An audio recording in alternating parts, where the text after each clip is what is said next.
이 말씀 중심으로 오늘부터 시작하는 광야의 교훈 첫 번째, 광야를 잘 통과하면 다윗이 된다. 이것이 오늘 말씀의 주제입니다.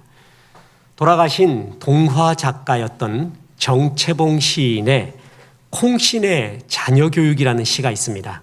여기에 짧은 두 문단으로 되어 있는데, 광야로 보낸 내 자식은 콩나무가 되었고 온실로 들여보낸 자식은 콩나물이 되었고, 광야에 콩이 심겨지면 콩나무가 됩니다. 근데 온실로 들어오면 콩나물이 됩니다.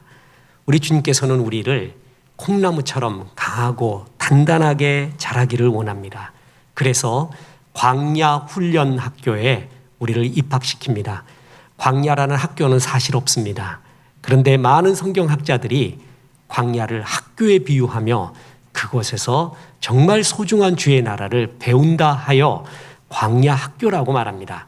믿음의 영웅 아브라함, 야곱, 요셉, 다윗 등 성경에 나오는 수많은 하나님 앞에 쓰임받은 사람들은 한결같이 광야를 통과했습니다. 그래서 그 광야 속에서 자아가 죽는 법, 낮아지는 법, 그리고 겸손하는 법, 내려놓는 법을 배우고, 더불어 하나님께 가까이 소통하는 법, 하나님만 바라보는 법, 하나님께 가까이 나가는 법을 배우는 결정적인 두 가지를 광야에서 배우게 됩니다. 사람은 자식을 사랑하면 색동옷을 입히지만 주님은 사랑하시면 그를 광야로 보내십니다. 야곱의 편애로 색동옷을 입었던 요셉은 죽음의 구덩이에 빠지게 되지만 주님은 그 색동옷을 벗기고 요셉을 구덩이에서 꺼내어 광야로 보냈을 때 그는 애굽 총리가 됩니다. 그래서 애굽을 살리고 이스라엘을 구원하고 이스라엘 민족을 이루는데 크게 쓰임받은 역사가 있습니다. 그렇습니다. 광야는 우리를 죽이는 곳, 멸망시키는 곳이 아니라, 자, 다시 퀴즈를 드립니다. 광야 다음에는 뭐죠? 가나안입니다. 광야 다음에는 가나안입니다. 그런데 가나안은 정말 좋은 것들이 많고 먹어야 될 것도 많고 봐야 될 것도 많고 누려야 될 것도 너무 많아서 그걸 다 먹고 다 누리고 다 보게 된다면 오히려 그를 죽이게 됩니다. 그래서 하나님은 광야를 통해서 우리의 하나님이 주시는 복을 담기 위한 그릇을 만들어 갑니다. 이것은 담아라. 그것은 담아서는 되지 않는다. 그리고 주의 은혜가 폭포수같이 내리니까 그 은혜를 담는 큰 그릇이 되라. 그래서 우리를 단단한 그릇으로, 하나님의 은혜를 받는 그릇으로 만들어가는 과정이 바로 광야입니다. 그렇습니다. 이 광야는 훈련이고, 이 훈련은 크게 두 가지고, 이 두 가지의 훈련을 통과할 때 비로소 하나님이 주시는 약속의 땅 가나안에서 생명의 삶을 더 풍성하게 누리게 되는 것입니다. 그 두 가지 훈련이 뭘까요? 첫째는 나를 낮추시는 훈련입니다. 자아가 죽는 훈련입니다. 그리고 두 번째는 하나님만 바라보는 훈련입니다. 이 심플한 두 가지의 훈련, 이 훈련을 광야 생활에서 깊이 배워야 합니다. 그랬을 때 가나안 들어갔을 때 그가 망하지 않고 하나님의 영광스러운 사역을 할 수가 있다는 것입니다. 이 두 가지 훈련을 잘 통과하면, 광야를 잘 통과하면 다윗이 됩니다. 첫째, 낮추시는 훈련을 잘 통과해야 됩니다. 다윗은 요즘 말로 말하면 스펙이 빵점인 사람이었습니다. 시골의 작은 마을 베들레헴에서 출신입니다. 시골 촌뜨기입니다.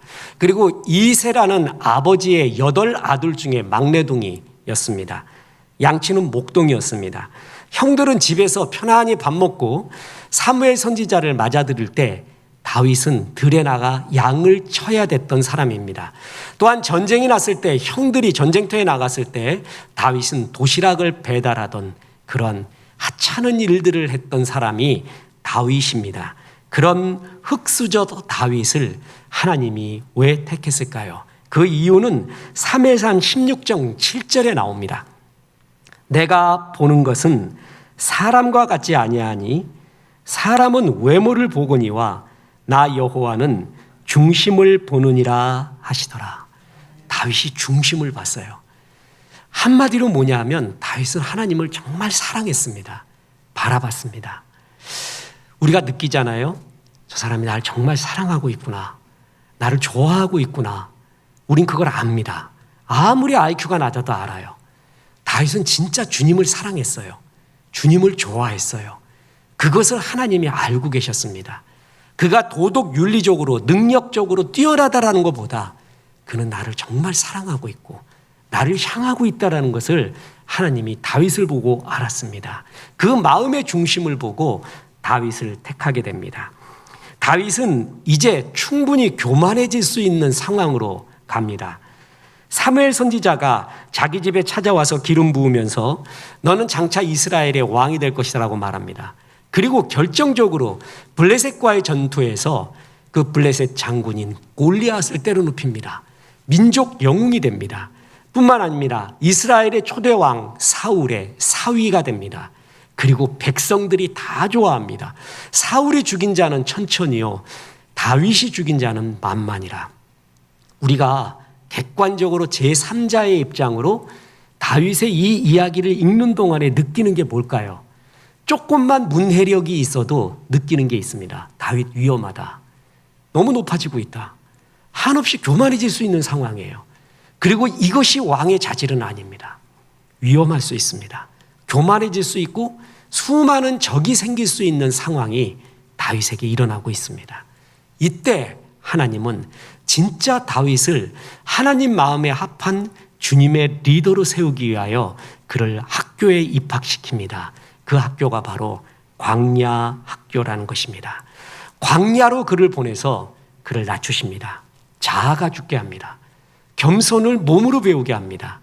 그리고 하나님만 바라보는 법을 가르칩니다. 이 결정적인 두 가지를 가르치면서 다윗은 이스라엘 최고의 성군으로 자랄 수 있는 배양을 광야에서 배우게 됩니다. 다윗을 시기한 사울의 시기와 질투로 인해 다윗은 도망 생활을 합니다. 사람이 보기에는 도망자인데 하나님 보시기에는 도망자, 실패자가 아니라 훈련을 받고 있는 자입니다. 이런 믿음이 얼마나 중요한지 모릅니다. 내가 지금 광야 생활하고 있어요. 고난받고 있어요. 나는 실패자다, 낙심자다, 떨어지고 있는 자다, 그렇게 생각하지 마십시오. 나는 지금 훈련을 받고 있구나. 주의 크신 축복을 받기 위한, 주의 일을 하기 위한 그릇을 만들어가고 있구나. 그렇게 바라볼 때 네 믿음대로 될지어다, 그러면서 자라나게 됩니다. 다윗은 훈련을 받는데 사무엘상 19장부터 광야 생활이 시작이 됩니다. 그런데 언제 끝나냐 하면 사울 왕이 죽을 때야 끝납니다. 그 기간이 10년이었습니다. 수많은 광야를 헤맵니다. 한 곳이 아니라 여러 광야를 10년 동안에 10곳 이상의 광야를 또돌이 생활을 합니다. 불안한 생활, 언제 죽을지 모르는 생활, 이런 생활을 하게 됩니다. 하나님은 평범한 목동이었던 다윗을 진짜 하나님 마음에 합한 자로 세우기 위하여 바로 이 낮춰주는 훈련을 시도하고 있는 것입니다. 네, 잘 보십시오. 신명기 8장 16절, 이는 다 너를 낮추시며 너를 시험하사 마침내 내게 복을 주려 하심이었느니라. 이 말이 그렇게 좋아요. 마침내, 결국에는 너에게 축복 주기를 원한 것이다. 하나님이 인생으로 고생케 하는 건 본심이 아니라고 했어요. 어떤 부모가 자식한테 너 고생해봐라, 그것이 목적인 사람이 누가 있습니까? 그 과정을 통해서 큰 것을 배우라고 우리에게 광야를 허락하는 거죠. 우리 하나님은 자기 아들을 아끼지 아니하시고 우리 모든 일을 위하여 내어주신 이가 어찌 그 모든 것을 너희에게 은사로 주지 않겠느냐. 내가 아들까지 내줬는데 못 내줄 것이 무엇이냐. 주님은 그러잖아요. 그렇다면 광야 생활도 진짜 좋은 것, 진짜 풍성한 그 무엇을 위한 하나님의 연단의 훈련의 과정이라는 겁니다. 그 훈련을 거치지 않으면 진짜 좋은 것을 받지를 못합니다. 나쁜 것만 받습니다. 얼마 전에 군대 전우를 만났습니다. 30년 만에 본 것 같습니다. 20년인가 30년인가. 이야기할 때 아찔합니다. 그렇게 됐다는 것. 그리고 군대 용어를 쓸 때 얼마나 상쾌한 느낌, 야, 이런 용어가 있었지 좋았는지 모릅니다. 서로 안부를 묻다가 한 사람이 죽었다라는 이야기를 들었습니다. 젊은 나이인데, 아직 그 나이가 아닌데 왜 그렇습니까? 그랬더니 이 사람이 군대 갔다 나오더니, 군대 때도 좀 거친 분이었는데 군대 갔다 오더니 눈에 뵈는 게 너무 좋아요. 마음대로 먹었어요. 마음대로 마셨어요. 눈이 하자는 대로 했어요. 마음이 하자는 대로 했어요. 왜냐하면 이만큼 이 세상은 좋은 게 참 많습니다. 눈에 보이고 취할 수 있는 좋은 것들이 이 세상에 얼마나 많습니까? 그걸 다 한 거예요. 하고 싶은 대로. 그러더니 젊은 날 그냥 가버렸습니다. 가나안에 그렇게 좋은 거 많습니다. 그런데 훈련받지 않고 가잖아요. 그거 다 취합니다. 이것도 얻고 싶고 저것도 얻고 싶고 저기도 마음을 두고 저기도 눈을 두고, 그러다 보면 그것이, 그 좋은 것이 나를 죽이게 됩니다. 하나님, 가나안 들어가기 전에 이것은 취해라. 이것은 가져서는 안 돼. 여기에 마음 두지 마. 진짜 중요한 건 이거야. 가나안에서 제일 소중한 것. 그래서 그 하나님의 복을 담기 위하여 하나님은 광야에서 우리를 가르치는 겁니다. 그걸 통과해야 가나안이 가나안 되는 것입니다. 그래서 진짜 좋은 그릇은 불가마에 넣고 거기서 많은 연단을 할 때 비로소 고려청자가 나오게 되는 것입니다. 사울과 다윗의 차이점이 있습니다. 둘 다 이스라엘 왕입니다. 그런데 다윗에게는 광야 생활이 있었습니다. 사울은 광야가 없었습니다. 다윗이 광야 생활 속에서 자기 속에 있는 사울적인 요소가 있어요. 다윗도 자기 속에 그런 요소가 있었거든요. 그거를 광야에서 다 죽입니다. 그래서 다윗이 되었고 사울은 광야가 없었습니다. 사울은 몰락해 가게 됩니다. 어떤 잡지사에서 작가들을 대상으로 설문조사를 했습니다. 만약 배를 타고 난파되어서 무인도에 혼자 남게 된다면 어떤 책을 읽고 싶습니까? 어떤 책 한 권 가지고 가겠습니까? 그랬더니 그리스도인들은 당연히 뭘 갖고 가요? 성경. 진짜 그러시겠어요? 어떤 사람은 셰익스피어, 어떤 사람은 삼국지, 어떤 사람은 윤동주의 시집, 이런 걸 갖고 간다고 했습니다. 그런데 1등한 사람의 답변이 있습니다. 한 작가가 모든 사람이 맞아, 그게 1등이야 하는 답변을 보내왔습니다. 그 사람이 가지고 갈 책이 뭐냐면 선박 건조술 입문입니다. 여러분, 무인도 가서 살아나와야지. 그러면 뗏목이라도 어떻게 만들어서 배를 만들 수 있는가? 폭풍을 어떻게 피할 수 있고 비는 피할 수 있는가? 그게 최고입니다. 현실적인 거죠. 다윗이 뭘 배웠냐 하면 다윗은 철저하게 광야에서 현실의 영성을 배웁니다. 보십시오. 하나님이 다윗을 이 정도까지는 안 해도 되셨는데 왜 이 정도까지 했는가 의구점이 드는 게 한 가지가 있습니다. 사울 왕을 피해서 다윗이 도망가다가 정말 소설 같은 사람을 만납니다. 누구냐 하면 가드 왕입니다. 가드가 뭐냐 하면 골리앗의 고향입니다. 골리앗이 가드 출신이에요. 골리앗을 죽인 그 고향 왕에게 다윗을 보냅니다. 이런 아이러니가 어디 있습니까? 다윗 갈 때 얼마나 무서웠을까요? 그 사람, 가드 사람들이 다윗 온다고 그럴 때 얼마나 좋았을까요? 넌 죽었다 이제. 제가 전쟁 소설을 읽고 전쟁 수기를 보면은요, 적군 포로 중에 아주 가혹하게 대하는 포로가 있대요. 그러니까 이 포로 오면은 거의 죽었다 싶으면 돼요. 그 포로는 누구냐면 스나이퍼들, 저격병이라고 합니다. 정말 무섭대요, 저격병이. 언제 어디서 총알이 날라올지 몰라서 어디 앉아서 커피 한 잔 먹기도 두렵고 샤워하기도 두려운, 제일 미운 게 그런 저격병인가 봅니다. 그래서 그가 잡히면은 아주 가혹하게 대한대요. 그 이상이에요. 블레셋의 영웅, 골리앗을 죽인 영웅, 그래서 한참 올라간 그 영웅, 그가 우리한테 왔다? 어떻게 되겠어요? 현실적으로 생각해 보세요. 다윗은 정말 두려웠을 것입니다. 그런데 그곳밖에 갈 수가 없게 만들었어요. 어째 이런 일이 있습니까? 우리가 만약에 이런 상황에 처한다면 뭐라 그럴까요? 하나님이 정말 날 사랑합니까? 하나님이 날 섭리하고 계십니까? 이런 일이 어떻게 있습니까? 하나님 살아계시면 이렇게 되지 않겠어요? 그리고 그때 역사하지도 않아요. 가드왕 앞에 갔을 때. 가드왕 앞에 딱 갔을 때 하나님이 천사 보내서 창세기에 있었던 화영검으로 다윗을 둘러 푸른 빛이 막 돌아. 다윗 가까이 오면 그 화영검으로 다 죽어. 이러면 얼마나 좋을까요? 그런 거 하나 하지 않습니다. 아무 역사 일어나지 않습니다. 다윗은 여기서 살아나야 됐습니다. 그래서 어떡한 줄 아십니까? 미친 척을 합니다. 땅을 기고 침을 흘리고 미친 척을 하는데 그 얼마나 미친 척을 잘했는지 가드 왕이 속아버립니다. 항상 다윗은 신하들은 안 속았어요. 신하들은 항상 퀘션 마크를 보냈는데 왕이 속을 정도. 왕은 속아버려요. 그 정도로 미친 척을 했습니다. 다윗은 시인이었잖아요. 하늘의 시인이었어요. 하늘의 언어를 이야기하는 사람이었어요. 그런데 그게 아니었어요. 완전히 땅의 사람이었어요. 사는 게 뭔가, 죽지 않고 사는 게 뭔가, 이 가운데 살아나는 게 뭔가를 하나님은 철저하게 가르칩니다. 그 속에서 시가 나오게 해요. 그게 시예요. 그게 진짜 진국의 시가 되는 것이죠. 그래, 나도 말이야, 이렇게 해서 살아나왔다. 사는 게 좋지 않아? 사는 게 낫지 않아? 이렇게 해서라도 나도 살아나왔던 사람이야. 내가 시인 자격이 있을까? 내가 이런 미친 척을 한 사람이었는데 내가 어떤 낯으로 고매하게 살아갈 수 있을까? 하나님은 다윗을 철저하게 낮춥니다. 자아가 죽게 만들어버립니다. 세상에서 하나님 나라에서 제일 쓰기 어려운 사람이 자아가 강한 사람입니다. 능력 없는 사람 씁니다.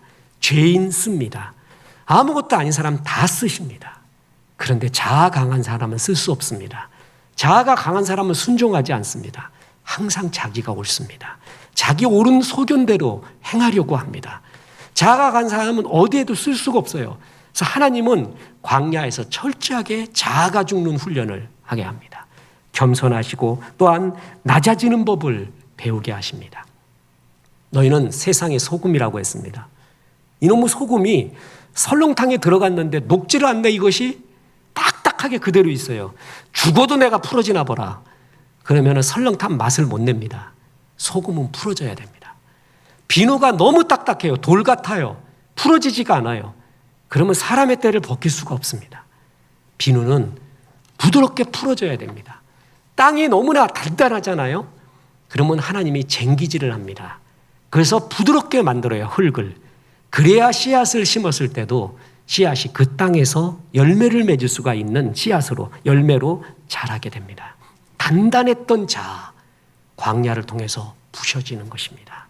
녹아지는 것입니다. 그래서 하나님이 쓸 수 있는 겸손한 자아, 순종의 자아로 주님이 변화시킵니다. 그래야 가나안이 가나안 될 수 있습니다. 보십시오. 오늘 본문 사무엘상 21장 1절 2절에 보면 그러므로 다윗이 그곳을 떠나 아둘람 굴로 도망하며 그의 형제와 아버지의 온 집이 듣고 그리로 내려가서 그에게 이르렀고 환난당한 모든 자와 빚진 모든 자와 마음이 원통한 자가 다 그에게로 모였고 그는 그들의 우두머리가 되었는데 그와 함께한 자가 400명가량 되었더라.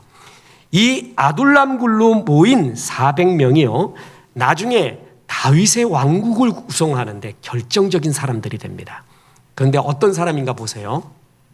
환난당한 자, 빚진 자, 마음이 원통한 자, 하나같이 바닥을 기는 자예요. 이 사람들이 옵니다. 여러분, 우리도 그렇지 않습니까? 잘 나가는 것 같지만 우리 마음에는 왠지 환난당한 자 같다. 나는 빚진 자다. 원통한 자다. 그 마음이 항상 있지 않습니까? 낮고 낮은 마음이 우리에게 있잖아요. 이런 사람들이 다윗에게 모여듭니다. 이런 사람이 사울에게 가지 않습니다. 왜냐하면 사울은 내 마음을 이해해 주지 못합니다. 환난당하고 고통당하고 원통하고 빚지고 그래 물론 내 잘못 때문에 환난당할 수 있어요. 내 잘못 때문에 빚질 수 있어요. 내 잘못 때문에 원통할 수 있어요. 분명히 그럴 수 있어요. 그럼에도 불구하고 너 왜 그런 줄 알아? 네가 이런 잘못했잖아. 이런 잘못했고 이런 실수하고 이런 허물 때문에 네가 그런 거야 라고 말해주면 되게 괴롭습니다. 슬퍼요. 그런 말 듣기가 괴로워요. 그 말이 맞더라도 그 말 듣기가 얼마나 괴롭고 그 말을 해주는 사람 옆에서 그래 맞아 하고 눈물 뚝뚝 흘리며 돌아서겠습니까? 그러지 않아요. 아무 말 않고 와서 커피 먹자 얘야.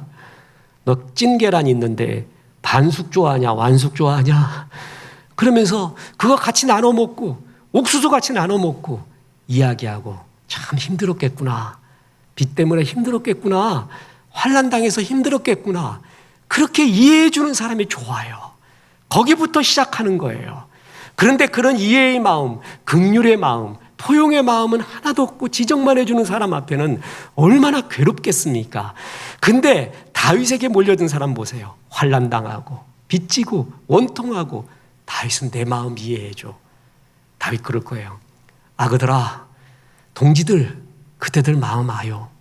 나도 가도왕 앞에서 미친 척했어. 나도 거기서 미친 척하면서 살아나려고 발버둥 쳤어.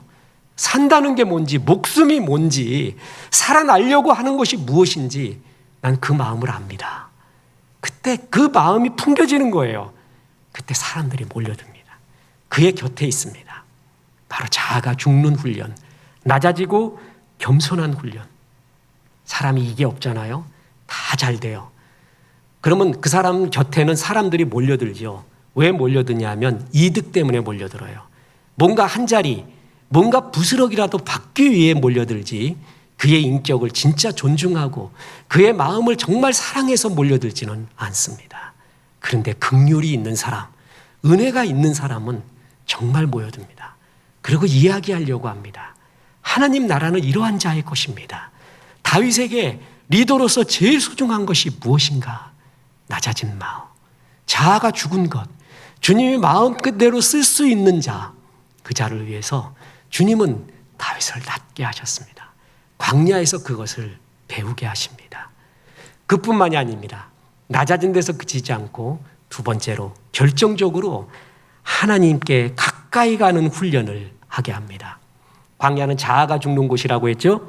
교만이 죽는 곳이에요. 그래서 내 속에 자랑이 없어져요. 그 다음에 들리는 게 하나님의 음성, 하나님의 말씀입니다. 히브리어로 광야를 미드바르라고 합니다. 제가 이거 설명 많이 드렸습니다. 미드바르는 두 개의 합성어인데요. 미와 다바르의 합성어입니다. 다바르는 말씀이에요. 미는 from, 뭐뭐로부터라는 영어의 from이에요. 두 개 합치면 말씀으로부터라는 뜻이에요. 그것이 합성어가 미드바르가 광야가 되었습니다. 광야는 오직 주의 음성을 듣는 곳입니다. 여기는 세상 음성 많습니다. 내 자아의 음성 많아요. 그죠? 우리는 이 세상 소리가 10이라고 치면은 100이라고 치면 세상 소리를 한 50 듣고요. 내 자아의 소리를 한 30 듣고요. 주의 소리는 한 20 정도 듣습니다. 아닌 사람이 있습니까?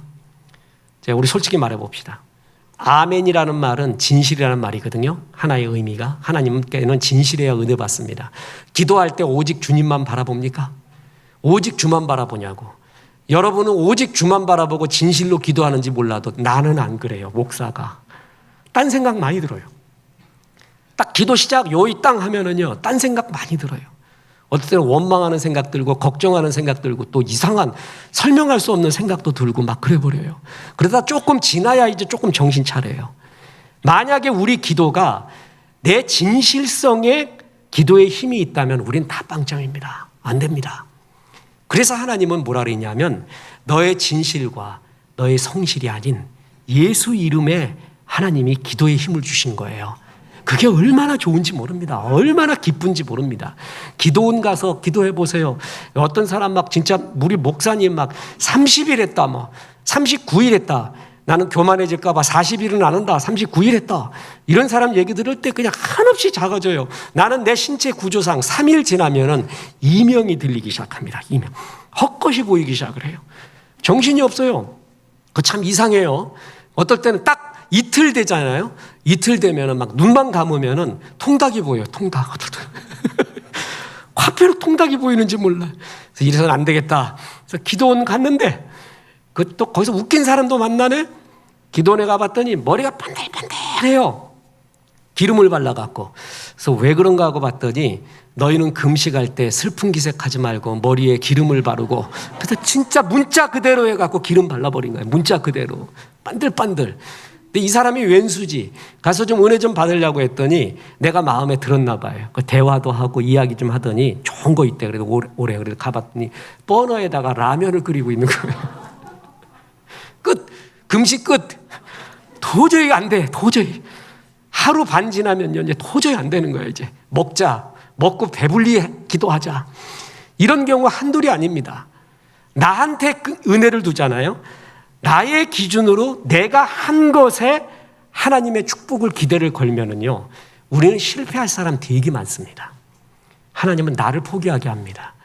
은혜는 너의 근거로 한 게 아니래요. 너의 것이 아니래요. 다윗 보십시오. 다윗이 아까 보세요. 사무엘이 나한테 기름 부었습니다. 골리앗 때려잡았습니다. 초대왕 사울의 사위입니다. 백성이 다 나 좋아했습니다. 광야에서 다윗다운 이 이야기, 다윗을 높였던 이 이야기를 하나님 앞에 한마디도 안 합니다. 그거 소용없다는 거 압니다. 그거 아무것도 아니라는 거 압니다. 하나님 앞에 그 얘기해봤자 아무 소용도 없고 은혜도 안 된다는 거 압니다. 그거 다 내려놓습니다. 주님, 날 도와주십시오. 주님 은혜 아니면 안 됩니다. 다윗은 그 얘기만 합니다. 그렇습니다. 그때는 주의 음성만 들리는 거예요. 나의 업적, 내가 이루어놓은 거, 세상 사람들의 소리, 그런 걸 듣지 않고 하나님의 음성만 듣는 곳, 그곳이 바로 광야입니다. 진짜 그렇습니다. 진짜 그때는 주님의 말씀 하나하나가 눈물이 뚝뚝 납니다. 정말 주의 말씀만 의지하는 그때가 가장 강할 때고, 그때가 하나님 앞에 가장 가까이 나가 있을 때입니다. 우크라이나 전쟁, 러시아와의 전쟁을 우리가 현 시대에 겪고 있습니다. 강대국 큰 전면전을 우리가 지금 체험하다니, 코로나19를 체험하다니. 어제 동성애 퀴어 축제한 거 아십니까? 처음에 안 된다고 난리 부르더니 이제는 양비론으로 나가요. 서로 인정하자. 그리고 차별금지법, 이런 모든 것들이 보편화되어 가려고 하는 이 시대에 살고 있습니다. 우리가 말해요. 이 시대의 그리스도인의 사명이 뭔가가 가슴 저리거든요. 우크라이나 전쟁이 일어났을 때 전쟁 반발한 지 이틀 후에 우크라이나의 부총재가 일론 머스크에게 트윗을 띄웁니다. 그 트윗의 내용이 이렇습니다. 당신이 화성 식민지를 추진하는 동안 러시아는 우크라이나를 점령하려고 한다. 당신의 로켓이 우주로 발사되는 동안 러시아군의 로켓은 우크라이나 시민을 공격한다. 우크라이나에 스타링크를 제공해달라. 스타링크 위성을 운영하는 일론 머스크에게 구조를 요청한 것입니다. 그랬더니 일론 머스크가 그 다음 날 바로 트윗을 날립니다. 스타링크 서비스는 지금 우크라이나에서 작동하고 있다. 더 많은 서비스가 지원될 것이다. 이런 얘기를 합니다. 이게 무슨 얘기냐면요, 지구 멸망 시나리오가 3가지가 있거든요. 저는 그 1호가 해성 충돌인 줄 알았어요. 근데 그건 2위입니다. 1위가 뭐냐면 우주 쓰레기래요. 너무 예상 밖이었습니다. 세계 강대국이 우주에 수많은 쓰레기들, 나중에 쓰레기가 될 위성들을 다 쏘아 올렸습니다. 그 위성의 1세대가 뭐냐면 고궤도 위성이었습니다. 36,000km까지 올라가요. 그래서 그 고궤도에서 위성 신호를 쏘잖아요. 그러면 지상의 기지국에서 그것을 받아서 송출하는 이런 1세대 위성 시대가 저물어 가고 있습니다. 이제 일론 머스크를 중심으로 한 저궤도의 위성 시대가 도래하고 있고, 도래해서 지금 작용하고 있습니다. 500km 정도, 아니 550km 정도만 올라갑니다. 거기에 위성도 200km 정도 되는 엘리오라고 하는 200km 남짓한 조그만 위성을 먼지처럼 쏘아옵니다. 수없이 많은 거예요. 그 위성간이 서로 연결이 됩니다. 그래서 우주 와이파이 인터넷이 됩니다. 고궤도 인공위성에서 쏘는 것은 싱크로가 안 맞는다고 합니다. 적어도 품질과 거리에 따라서 5초와 10초 정도의 차이가 난대요. 실시간이 아니죠. 저궤도 위성은 실시간이고 굉장히 고화질이에요.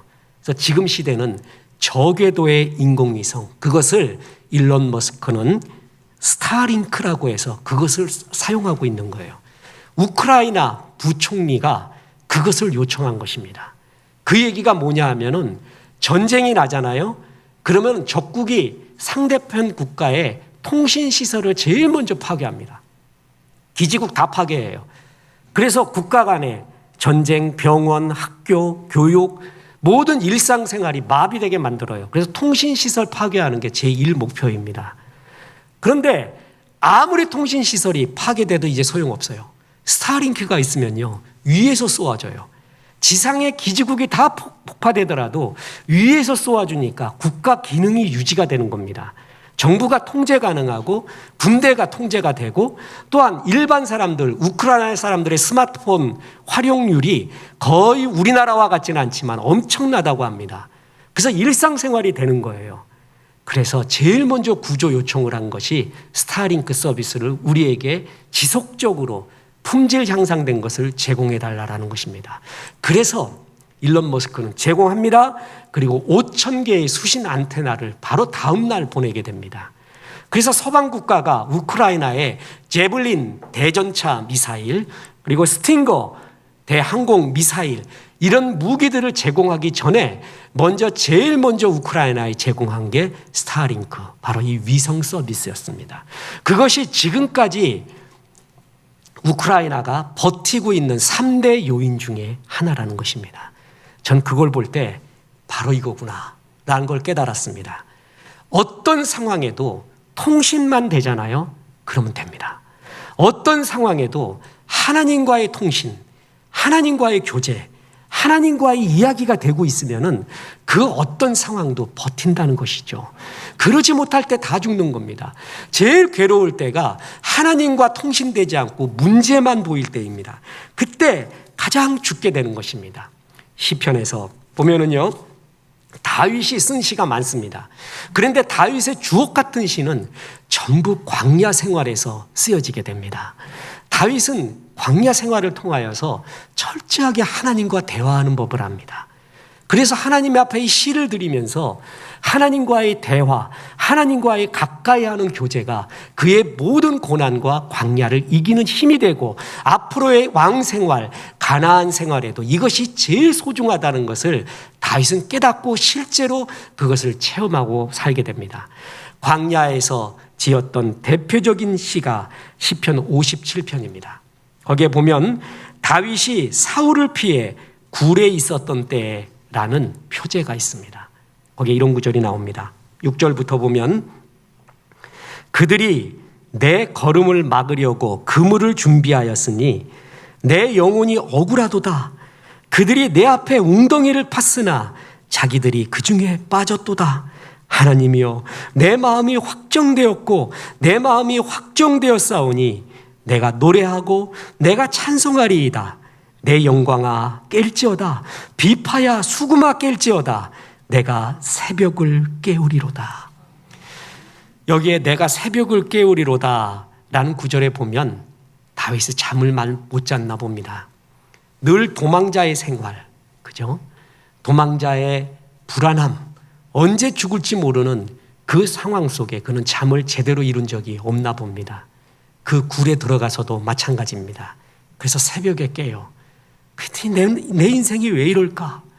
왜 저 치는 나를 이렇게 쫓아서 죽이려 하는가? 내가 뭔가 하고 사울과 문제와 아픔을 묵상하지 않고 이 새벽에 깼더라도 내가 하나님께 내 마음을 확정했대요. 이게 정말 중요한 거예요.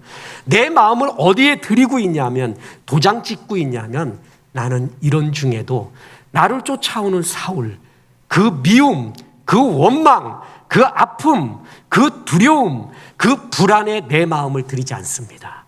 나는 이런 중에도 하나님께 내 마음을 확정, 도장 찍고 드립니다. 새벽에 일어났어? 그래, 일어났으면 찬송해야지. 내 팔자가 잠도 못 자고 새벽에 일어난다고? 난 그런 소리 안 하겠다. 난 새벽에 일어났어. 비파야, 수금아, 너도 일어나라. 하나님 찬송하자. 이건 기적이죠. 진짜 이런 상황에서 이런 마음이 든다는 것, 이런 믿음과 이런 생각이 든다는 건 기적입니다. 이건 최고의 기적입니다. 다윗이 광야 때 이걸 진짜 체험한 거예요. 하나님의 살아계심, 하나님의 역사하심, 그 하나님을 나는 찬양하는데 내 마음을 두겠다. 자아만 죽은 것이 아니라 하나님께 마음을 두는 법, 하나님께 가까이 하는 법을, 그는 하나님만 의지하는 법을 광야를 통해서 배우게 된 것입니다. 그렇습니다. 광야 생활을 통해 자기 안에 있는 사울을 다 죽였습니다. 그리고 주님만 바라보는 법을 배웠습니다. 다윗과 사울은 모두 왕이었습니다. 모두 이스라엘의 왕이었고 모두 하나님이 부르신 자였습니다. 그런데 전혀 다른 왕이 됐습니다. 사울은 폭군이 되었고 다윗은 성왕이 되었습니다. 왜 그랬을까요? 묵상하는 것, 무엇을 가까이 하는 것이 달랐기 때문에 그랬습니다. 사울은 뭘 가까이 했냐 하면 다윗을 가까이 했어요. 다윗에 대한 인기, 그걸 가까이 했어요. 다윗에 대한 사람들의 말을 가까이 했어요. 그랬더니 시기와 질투가 일어납니다. 그래서 자기의 왕의 권한, 젊음의 힘, 지혜 모든 걸 써서 다윗을 죽이는 데 씁니다. 그런데 다윗은 뭘 가까이 했어요? 사울을 가까이 하지 않습니다. 사울이 날 죽이려 한다. 그 두려움, 그 미움, 그 원망, 인생의 아이러니, 해석할 수 없는 인생의 이 고난, 이런 것을 묵상하지 않습니다. 다윗은 그 가운데도 하나님을 묵상합니다. 하나님을 바라봅니다. 두 사람의 묵상이 운명을 바꾼 거예요. 사람은 생각이 운명을 바꾸거든요. 무슨 생각을 하느냐? 내 문제를 바라보고 문제만 묵상하느냐? 하나님을 묵상하느냐? 다윗은 광야를 통해서 하나님을 묵상하는 법, 어떤 경우라도 하나님을 가까이 하는 법을 배우게 된 겁니다. 이게 최고였습니다. 그래서 그는 강한 자가 될 수가 있었던 것입니다. 그렇습니다. 하나님의 은혜를 받기 위해서는 간단합니다. 하나님께 가까이 가면 됩니다. 사람은 가까이 가는 것이 크게 보입니다. 문제를 가까이 가잖아요. 그러면 문제가 크게 보입니다. 하나님을 가까이 가잖아요. 그럼 하나님이 크게 보여요. 제가 전에 관정했죠. 제 후배, 대학 후배 중에 이놈이 1학년 때 그래요. 형님, 요즘 참 괴롭습니다. 그래요. 그러냐? 인생 그럴 때도 있는데 하나님 은혜로 잘 버텨라 그랬더니 2학년 되더니 형님, 요즘 참 괴롭습니다. 요즘 참 힘듭니다. 그래요. 그랬냐? 너 군대 갔다 오면 달라지겠지. 그리고 군대 갔다 왔어, 이놈이. 그리고 복학생 3학년, 복삼꽃이라고 알아요? 복삼꽃, 복사꽃은 하이라이트입니다. 캠퍼스에. 그런데 복삼꽃이 돼서도 이놈이 형님 요즘 참 힘듭니다. 그래.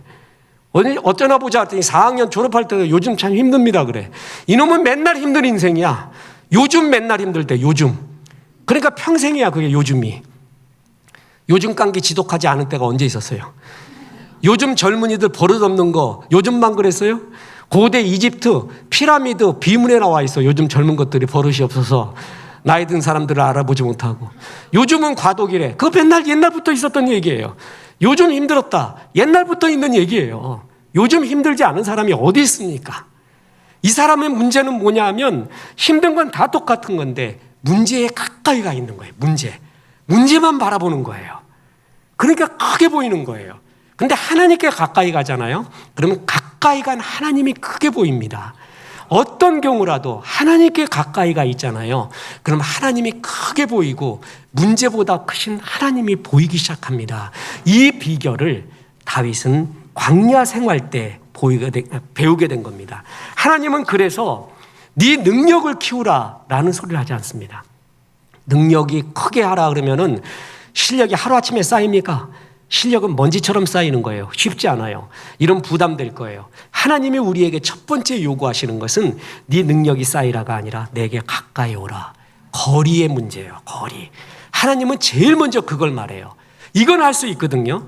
갑자기 능력이 키워지지는 않아요. 그런데 하나님께 가까이 갈 수는 있잖아요. 그래서 하나님의 말씀이 흐르는 예배, 성경 공부, 주의 말씀, 주의 마음을 행하는 전도 선교 구제, 이런 자리에 항상 있어야 돼요. 그게 가까이 가는 거예요. 실제로 거기에 가까이 있으면 언젠가는 모르는데 터지는 날이 있습니다. 하나님의 임계점이라는 게 있어요. 네 기도가, 너의 예배가, 너의 찬송이 내게 상달된 바 되어 이제 내가 베드로 보낸다, 이제 내가 뭘 어떻게 준다, 그날은 반드시 옵니다. 주님은 주께 가까이 나오는 자를 결코 빈손으로 보내지 않습니다. 빈손으로 간 것 같지만 그렇지 않습니다. 쌓여 있습니다. 상달이 쌓여 있습니다. 그게 언젠가 쌓이면은 지푸라기를 코끼리에 처음에 한 개 얹을 때는 아무것도 아니지만 100개, 1000개, 10,000개, 1억 개를 얹으면은 코끼리가 다리가 떨리기 시작해요. 그리고 마지막 지푸라기 얹으면 코끼리가 쓰러지게 돼 있습니다. 우리의 계속되는 경건의 연습은 쌓이고 있는 중이에요. 하나님은 첫째로 주께로 가까이 나와라. 그 훈련을 해라. 다윗이 바로 이것을 배웠습니다. 그랬더니 그의 고백을 들어보십시오. 시편 3편 6절입니다. 천만인이 나를 에워싸 진친다 하여도 나는 두려워하지 아니하리이다. 시편 20편 7절. 어떤 사람은 병거, 어떤 사람은 말을 의지하나 우리는 여호와 우리 하나님의 이름을 자랑하리로다. 이건 진짜 이야기입니다. 저도 단어를 좋아하거든요. 문장을 좋아해요. 그래서 저의 취미 중에 하나가 세상에 예쁜 말 모으는 겁니다. 예쁜 단어 모으는 겁니다. 이만큼인 거 아세요? 힘이 없을 때 그 단어들을 쫙 읽어보면 그렇게 좋을 수가 없습니다. 그 좋은 단어들 모은 게 시는 그걸 연결하는 거거든요. 그런데 그런 단어 모은 거를 연결한 것, 다윗의 시는 그게 아닙니다. 다윗은 그렇게 멋부리지 않았어요. 그는 진짜였습니다. 그의 말은 진짜였어요. 가두왕 앞에서 살려고 미친 척까지 하면서 박박 기면서 진짜 체험한 걸 얘기한 거예요. 우리가 가끔 그렇지 않습니까? 할머니, 할아버지가 우리 어른들이 우리에게 말해요. 남의 눈에서 눈물 나게 하지 마라. 네 눈에 피눈물 난다. 남의 자식 욕하지 마라. 네 자식 어떻게 될런지 모른다. 그 한마디가 우리의 가슴을 치잖아요. 왜 그래요? 할머니가 단어 연결한 게 아니에요. 세상에 좋은 단어. 진짜 삶에서 나온 진국이에요. 시편이 그렇습니다. 시편은 멋있는 말을 모아놓은 게 아니에요. 진짜 다윗의 영혼에서 우러나오는 하나님의 체험을 말한 거예요. 천만인이 둘러싸봐라. 하나님 크다는 걸 나는 이제 알았다. 다른 사람들은 말과 병거를 의지하는구나. 그래, 그것이 세상에 힘 있는 거 알겠다. 그런데 하나님이 더 자랑거리다. 이거를 광야에서 다윗은 진짜 알게 됩니다. 자기가 죽었습니다. 자기 속에 있는 사울이 죽었습니다. 가난하고 어눌하고 억눌리고 환난당하고 원통하고 빚진 자고 그 어떤 부류도 다윗에게 가까이 나올 수가 있었습니다. 그리고 하나님만 의지하는 법을 배웁니다. 어떤 상황에도 내 마음을 뺏기지 않고 주님 바라보는 법을 다윗은 광야에서 배웠습니다. 광야는 결정적으로 이 두 가지입니다. 이걸 배우라고 우리에게 광야 생활을 허락한 겁니다. 이 광야를 잘 통과한 한 왕의 이름을 소개하고 마치려 합니다. 영국 최고의 전성기를 이룬 여왕 엘리자베스 1세. 1644년 스페인의 무적 함대를 무찌르고 대서양 항해권을 제해권을 장악합니다. 그때부터 해가 지지 않는 영국, 그 신화가 탄생이 돼서 지금도 영국은 여왕이잖아요. 여왕을 존중하잖아요. 이때부터입니다. 근데 엘리자베스 1세는 생후 3달 만에 어머니와 떨어져 살게 됩니다. 아버지였던 헨리 8세가 어머니 엠블린을 참수시키게 됩니다. 이런 가혹한 일이 어디 있습니까? 엘리자베스는 그런 생활 속에 살게 됩니다. 그 후에 블라드 메리, 영국 국왕사에서 정말 치욕적인 흑역사가 블라드 메리, 피의 메리입니다. 오죽했으면 피의 메리라고 했겠어요? 사람 너무 많이 죽였어요. 그리스도인도 얼마나 핍박했는지 모릅니다. 다 죽여버렸어요. 그래서 블라드 메리, 피의 메리라고 일컬어지는 악독한 언니 메리가 왕위에 오릅니다. 그 다음에 엘리자베스 1세를 런던 탑에 가두어 버립니다. 그런 말이 있습니다. 세속적인 말로 런던 탑에는 유령이 많다. 그렇게 해서 거기서 죽은 사람 되게 많아요. 왕족부터 귀족 다. 런던 탑에 가뒀다 죽음을 의미합니다. 엘리자베스는 거기서 죽음을 기다립니다. 아니, 자기 어머니 엠블린처럼 참수형을 당할 수도 있겠구나 생각을 합니다. 그때 기도합니다. 주님, 저를 도와주옵소서. 하나님 앞에 살기 원합니다. 오직 그때 바라볼 수 있는 게 뭐예요? 주님밖에 없었어요. 주께 기도합니다. 기적이 일어납니다. 갑자기 세상이 바뀝니다. 블라드 메리가 물러나고 엘리자베스에게 그대가 왕이 되었다는 소식이 들립니다. 엘리자베스 1세는 영국을 잘 다스립니다. 흥왕하게 만듭니다. 그러면서 그 광야 생활을 잊지 않고 그 뼈저린 광야가 강한 여인이 되게 하고 강한 영국을 만드는 데 밑거름이 됩니다. 그래서 영국의 한 사학자는 엘리자베스 1세를 가리켜 이렇게 표현했습니다. 광야가 영국 최고의 왕을 만들었다. 그렇습니다. 위대한 믿음의 영성은 광야에서 나옵니다. 광야를 잘 통과하면 다윗이 됩니다. 광야 생활하고 있는 여러분, 작아 죽고 낮아지게 하는 하나님의 훈련 잘 받으십시오. 그래서 은혜의 사람이 되십시오. 그리고 하나님께 가까이 가는 훈련을 다윗처럼 하십시오. 그래서 다윗의 시편 이상으로 뜨거운 신앙의 고백이 광야 시절에 나오십시오. 그래서 마침내 가나안에 들어가서 흔들림 없는 주의 백성, 주의 왕으로, 왕처럼 하나님의 왕으로 잘 사십시오. 그래서 한 번밖에 없는 인생 주의 은혜가 충만하기를 주 예수의 이름으로 축원합니다. 이제 하나님 말씀 생각하며 내 구주 예수를 더욱 사랑 찬송합니다.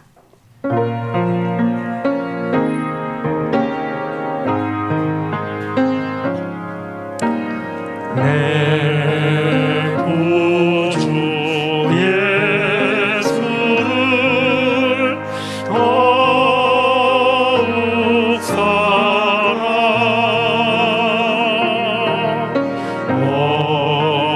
엎드려 비는 말 들으소서.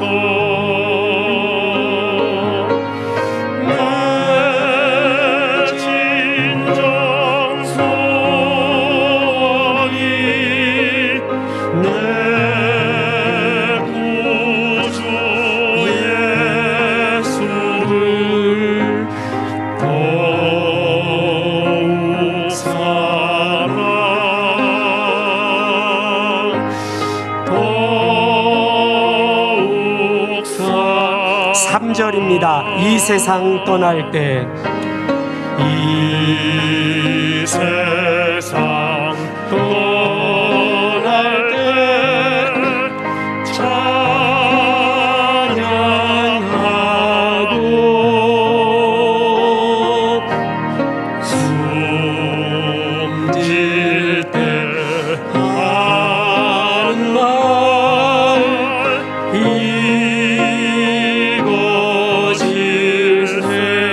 다만 내 비는 말, 다만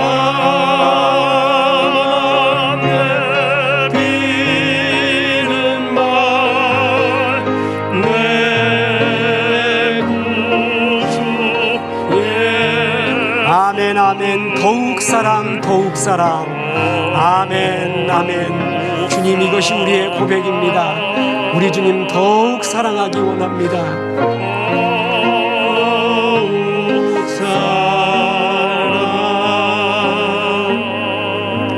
이제는 우리 구주 예수 그리스도의 은혜와 하나님의 크신 사랑과 성령님 광야를 잘 통과하여 다윗처럼 살라 말씀하심이 이 말씀에 아멘 하며 광야 때 주님 바라보기로 기도한 성도들에게 함께 하셔서 이제부터 끝날까지 크신 영광 받으시옵기를 우리 구주 예수 그리스도 이름으로 축원하옵나이다.